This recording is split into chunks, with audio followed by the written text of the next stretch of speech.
Good morning, everyone, and welcome to the daily media briefing with NCAA Senior Vice President for Basketball, Dan Gavitt. My name is David Warlock. Pleased to have you all join us this morning. It's game day. We're excited about it and look forward to a bunch of good games tonight. And before we take questions, I'll turn it over to Dan for some opening remarks. Dan? Thanks, Dave. Good morning, everybody. We are certainly very excited that after 710 days from the last NCAA tournament game that we'll be playing games tonight in the first four at Mackey Arena, at Purdue University, and then at Simon Scott Assembly Hall on the campus of Indiana University. Those games starting at 5:10 at Assembly Hall and then at 6:27 at Mackey Arena. Very much looking forward to bringing March Madness back and starting this tournament this evening. A few other things to share with you, and then happy to open it up to any questions you might have. Testing number update for you through yesterday's taken and completed tests with results.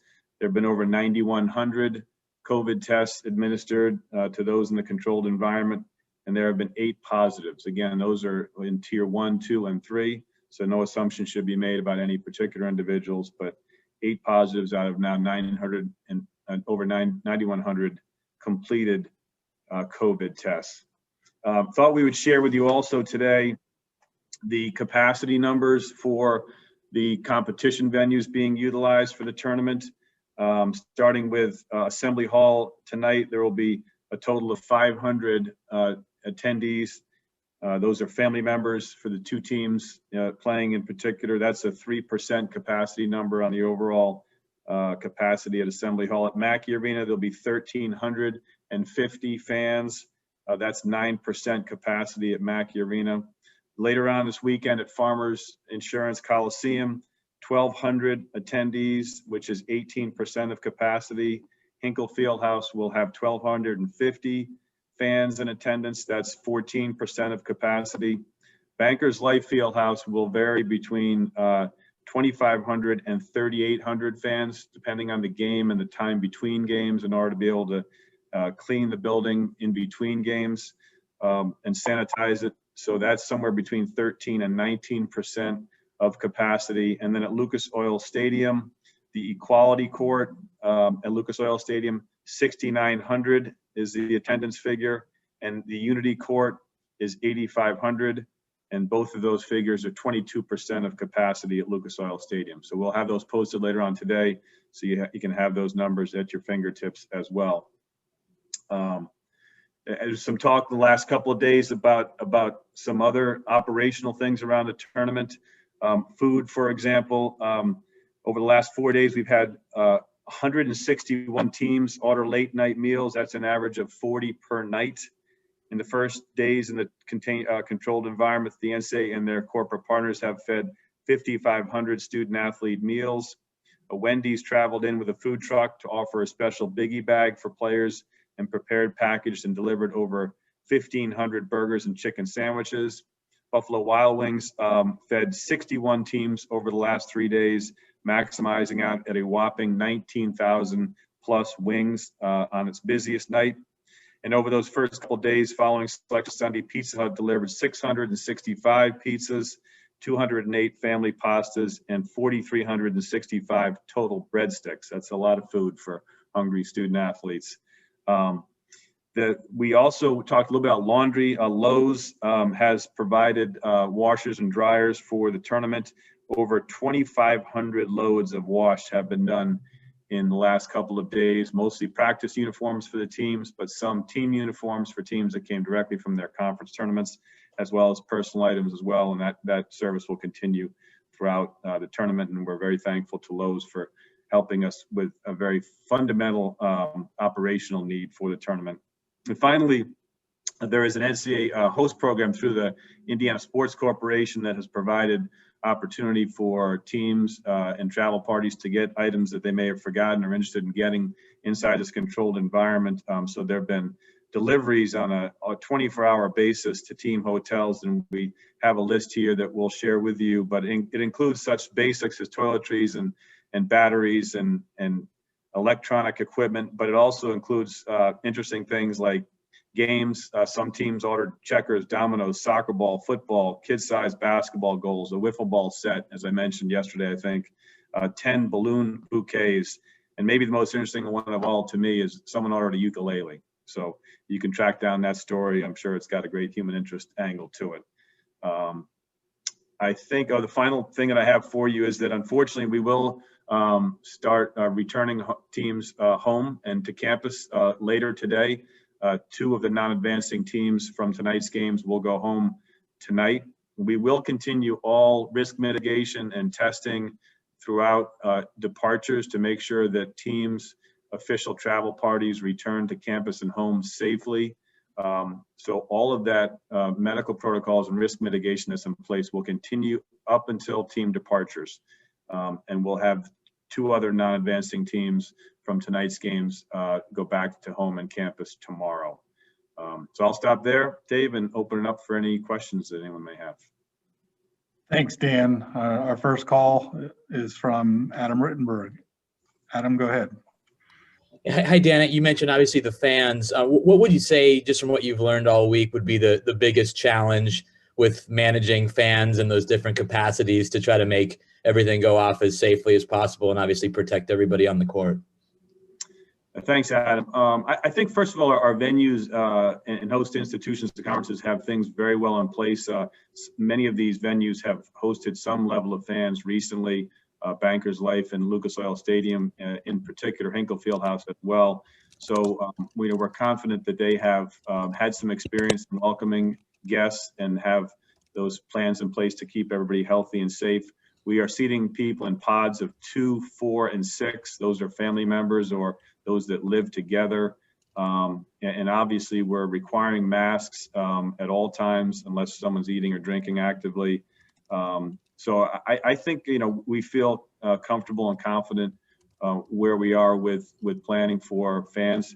I think one of the largest challenges and unfortunate kind of realities of this as it relates to student athletes and teams participating and family members who will be in attendance is that while they'll be able to wave and kind of greet each other from afar, they will not be able to see each other up close and personal, hug and have intimate conversations as they would otherwise in a non-pandemic situation, because it puts both parties at risk. And so that to me is probably the biggest challenge, is making sure that we keep that safety in place. And it's agonizing, because obviously as a father I'd want to hug my sons, and but the reality is, if we're going to keep everybody healthy and safe and see this tournament through to its successful conclusion, that kind of intimate contact can't happen. We'll now go to Ralph Russo. Ralph, go ahead. Good morning, Dan. So yesterday there was trending on social media, some players getting a hashtag going. That was a little bit of a protest, which is fine. I guess I'm wondering, have you heard, you talked to a lot of coaches, and are you concerned about any possible disruption to games with players, let's say, protesting? I'm not aware of any effort like that, Ralph. Am I concerned? I would be concerned about any potential disruption, I guess, of games. I'm certainly not at all concerned and quite frankly, supportive of student athletes using their voices for advocacy in issues that they're very passionate about. I think we have certainly seen that throughout 2020 in particular. And I think the NCAA and higher education in general is very supportive and encouraging, actually, of freedom of speech and advocacy, regardless of the topic. I personally respect the student athletes in this tournament for using the opportunity and platform that they have earned through their outstanding success on the court and in the classroom to be here, and the peaceful and non-disruptive use of their voice to advocate for change that they're passionate about. If I could just ask one quick follow-up about if student athletes were to, let's say, write something on their shoes or have a message on a headband or a wristband. Are there any rules concerning uniforms that might prohibit that, or where that could be an issue? That's a really good question, Ralph. I mean, we have playing rules, that address, uniforms that, we would have to try to adhere to. If there are matters that go, outside of that, the basketball committee always has the responsibility to, to manage any potential misconduct if they were to, perceive something to be of a misconduct of tournament rules or policies. But most all of that would be dealt with after the tournament. Normally, any kind of misconduct is adjudicated after the tournament rather than during it, unless it's an egregious issue around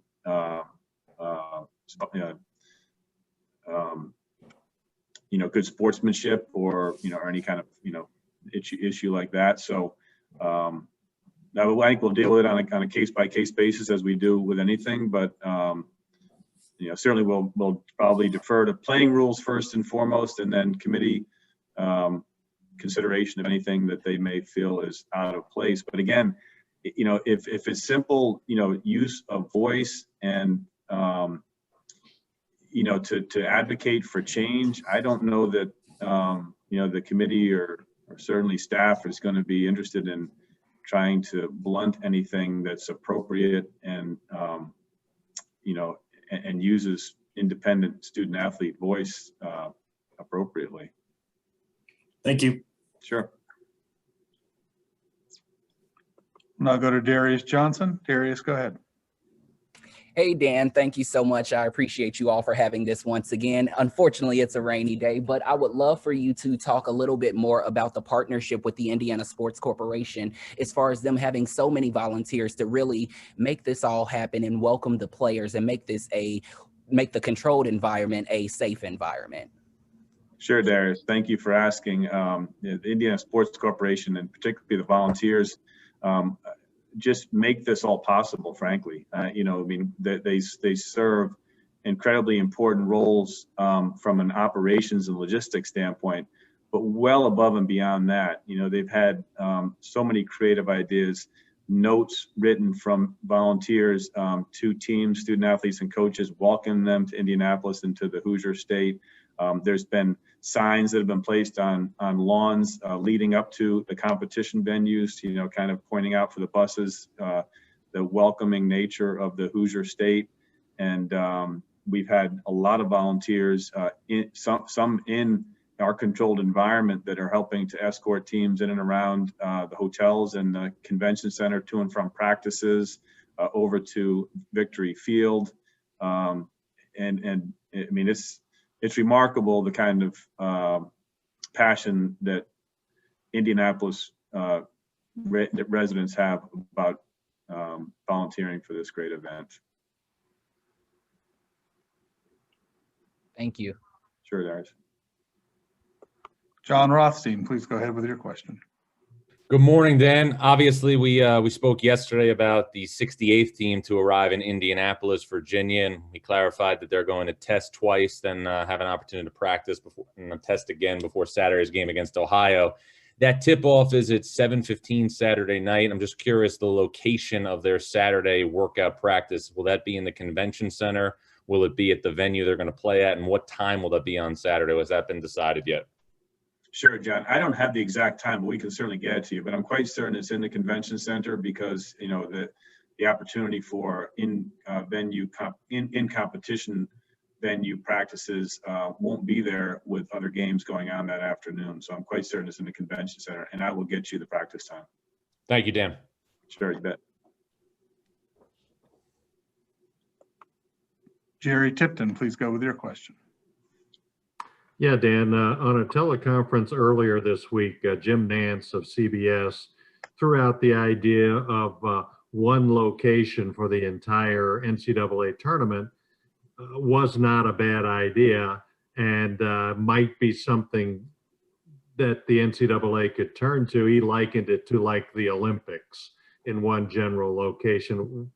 What do you think of that, and how plausible is something like that? Well, first of all, I love Jim's passion about this tournament. I mean, his history in this tournament is just so incredible, and he cares so much about it and how it continues to evolve and get better over time. I certainly think that we will take a good hard look at the things we've been forced to do, frankly, this year in this unusual circumstance in the pandemic. I've heard others say that this is a pretty cool thing to be able to have all 68 teams together to see each other, coaches see each other.